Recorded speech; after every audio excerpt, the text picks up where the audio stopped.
Hi, I'm Ann Collier with Connect Safely and Net Family News, and I'm here in Newcastle upon Tyne at the Newcastle United Stadium, the fantastic stadium, and I'm here at the Learning Center, which is run by Martin Ashburn here. And it's a center where kids have a lot of computers and other technology to work with to do what, Martin? Well, we're part of an initiative called Playing for Success, which was set up by the government in 1998. We were actually the first football club to get involved. It's now spread to 150 other clubs, not just football, but rugby. I don't know if you've heard of rugby. Oh, yeah. In the US, rugby, cricket, ice hockey, basketball. It's basically using the power of sport to motivate young people to study after school. So it's a UK-wide initiative, and it's really high technology. It's mostly... Every centre does it differently, but yes, we know the power of technology and digital media, which attracts children, and not just the football stadium. Once they realise that they're not going to be bumping into the first team players every session, there's got to be something else to keep them motivated. So we do projects such as computer game design. A lot of kids play games, but why shouldn't we let them create them?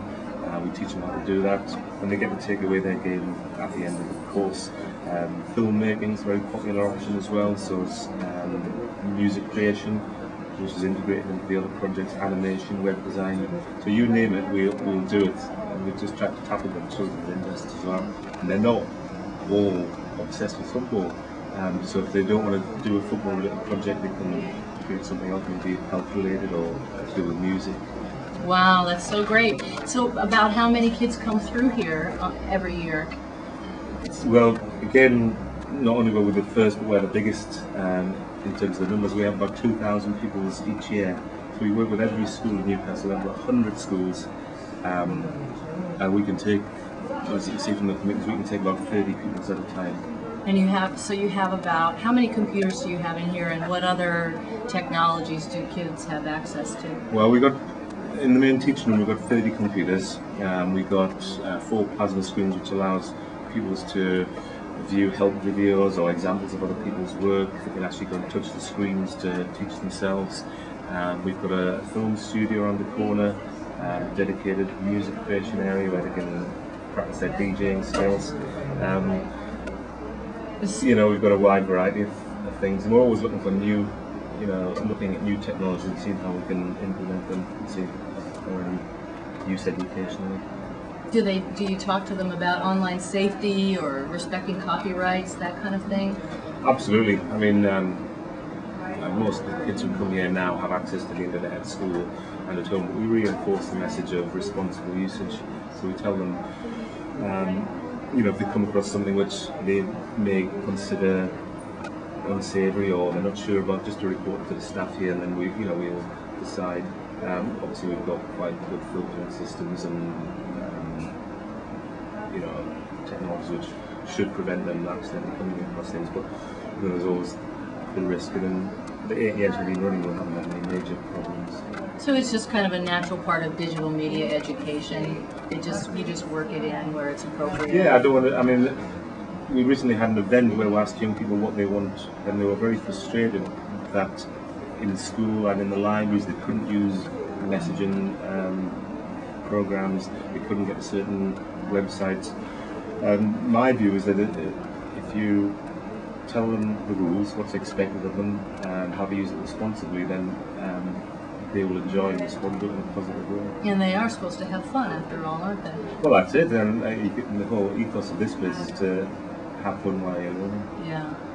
Well, Martin, thank you so much for talking with us. I'm Ann Collier for ConnectSafely.org and Net Family News.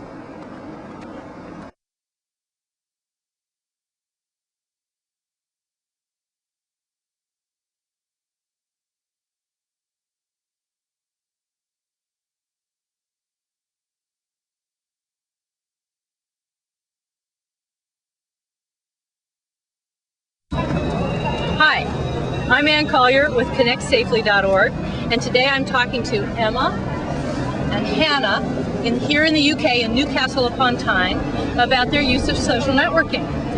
Emma and Hannah, what social network do you use? We use MySpace. Talk loud, okay? A big bus just went by.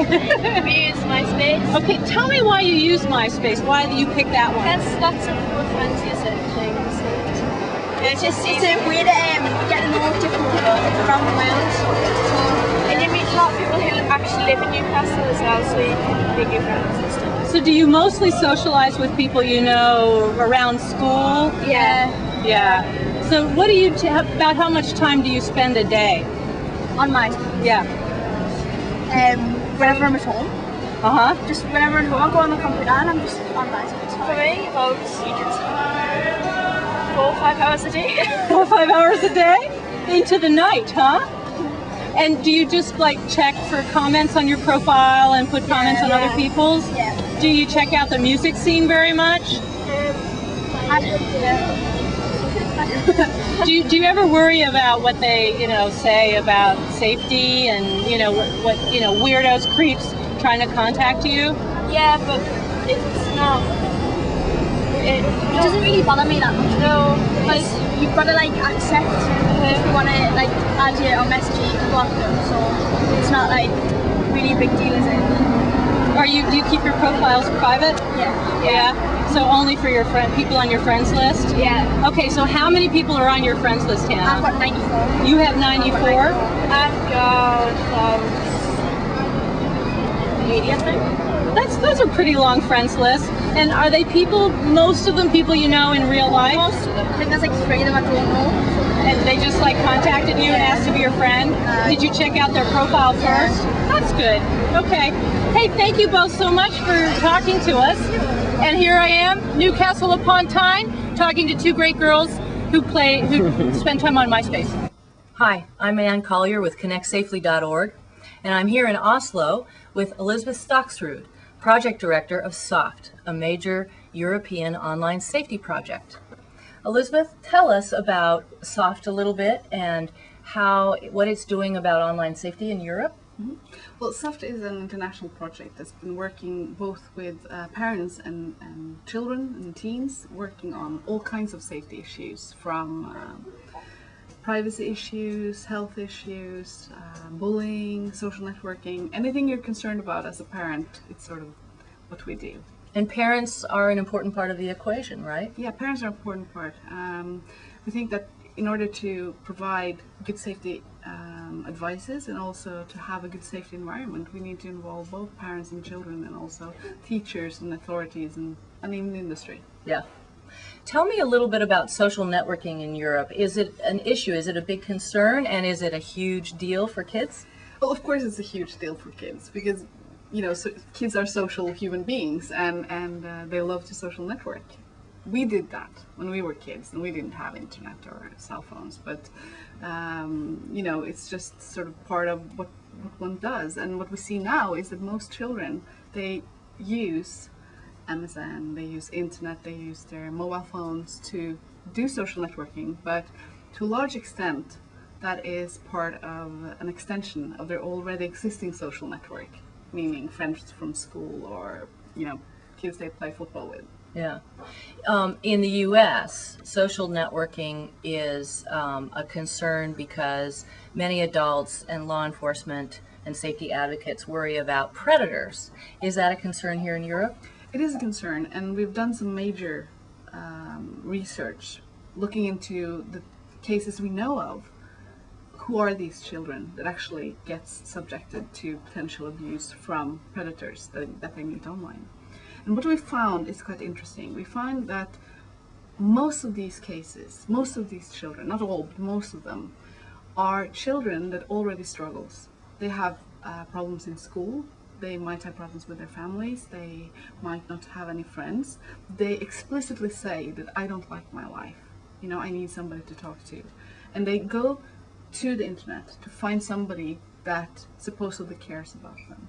So if we learn how to spot these kids at an earlier stage before they go online, and one should be able to do this as a teacher, as a parent, as a health worker, then we will hopefully diminish most of these cases. Can you tell us a little bit about cyberbullying? I know that the peer-to-peer issue in the United States is huge. It will affect a great many more kids actually than predation. Is that true in Europe too, do you feel? Yes, and it's interesting, in Norway for many years there was this perception that bullying was something that was not so prevalent anymore in Norwegian schools. But what we find is it's just hidden from teachers. It's moved online. It's moved online. It happens through MSN, it happens through mobile phones. It's not visible to the same extent as if you were bullied in the schoolyard. So what we find is extremely important is both to say to parents, you need to talk to your children, make them aware that the same rules apply online and offline. You know, you're supposed to be polite, you're not supposed to bully anyone, and also teach children that it's okay to tell if you're subjected to that sort of abuse. Well, that's about it. Thank you so much, Elizabeth. We appreciate it. And for connectsafely.org, I'm Ann Collier. Friends?